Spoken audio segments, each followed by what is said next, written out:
अध्याय 8। जब 7वां महीना निकट आया, उस समय सब इस्राएली अपने अपने नगर में थे।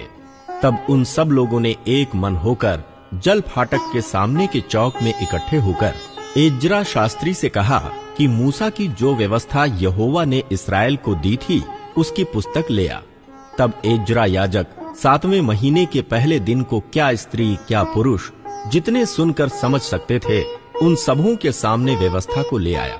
वो उसकी बातें भोर से दोपहर तक उस चौक के सामने जो जल फाटक के सामने था, क्या स्त्री क्या पुरुष और सब समझने वालों को पढ़कर सुनाता रहा, और लोग व्यवस्था की पुस्तक पर कान लगाए रहे। एज्रा शास्त्री काठ के एक मचान पर, जो इसी काम के लिए बना था, खड़ा हो गया, और उसकी दाहिनी ओर मत्तित्याह, शेमा, अनायाह, ऊरियाह, हिल्कियाह और मासेयाह, और बाईं ओर पदायाह, मीशाएल, मल्कियाह, हाशूम, हशबद्दाना, जकरियाह और मशुल्लाम खड़े हुए। तब एज्रा ने जो सब लोगों से ऊंचे पर था, सबों को देखते उस पुस्तक को खोल दिया, और जब उसने उसको खोला, तब सब लोग उठ खड़े हुए। तब एज्रा ने महान परमेश्वर यहोवा को धन्य कहा, और सब लोगों ने अपने अपने हाथ उठाकर आमीन आमीन कहा, और सिर झुकाकर अपना अपना माथा भूमि पर टेक कर यहोवा को दंडवत किया। येशू, बानी, शेरेब्याह, यामीन, अक्कूब, शब्बतै, होदियाह, मासेयाह, कलीता, अजरियाह, योजाबाद, हानान और पलायाह नामक लेवीय लोगों को व्यवस्था समझाते गए, और लोग अपने अपने स्थान पर खड़े रहे। उन्होंने परमेश्वर की व्यवस्था की पुस्तक से पढ़कर अर्थ समझा दिया, और लोगों ने पाठ को समझ लिया। तब नहम्याह जो अधिपति था, और एज्रा जो याजक और शास्त्री था, और जो लेवीय लोगों को समझा रहे थे, उन्होंने सब लोगों से कहा, आज का दिन तुम्हारे परमेश्वर यहोवा के लिए पवित्र है, इसलिए विलाप न करो और न रो।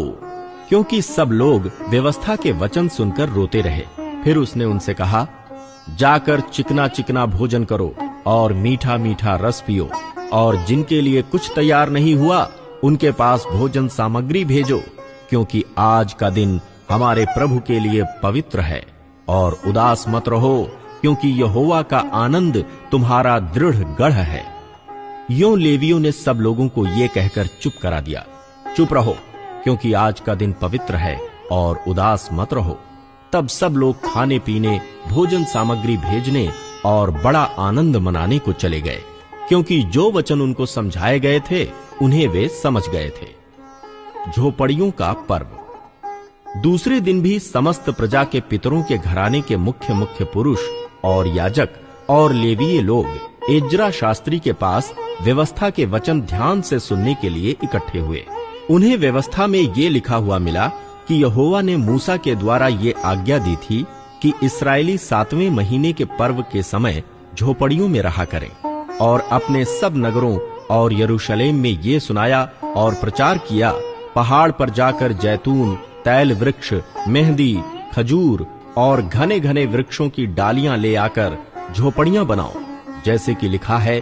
अतः सब लोग बाहर जाकर डालियां ले आए, और अपने अपने घर की छत पर और अपने आंगनों में और परमेश्वर के भवन के आंगनों में और जल फाटक के चौक में और एप्रैम के फाटक के चौक में झोपड़ियां बना ली।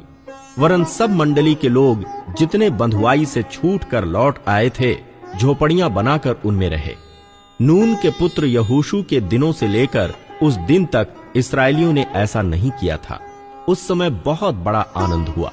फिर पहले दिन से अंतिम दिन तक एज्रा ने प्रतिदिन परमेश्वर की व्यवस्था की पुस्तक में से पढ़ पढ़ कर सुनाया। यों वे 7 दिन तक पर्व को मानते रहे, और 8वें दिन नियम के अनुसार महासभा हुई।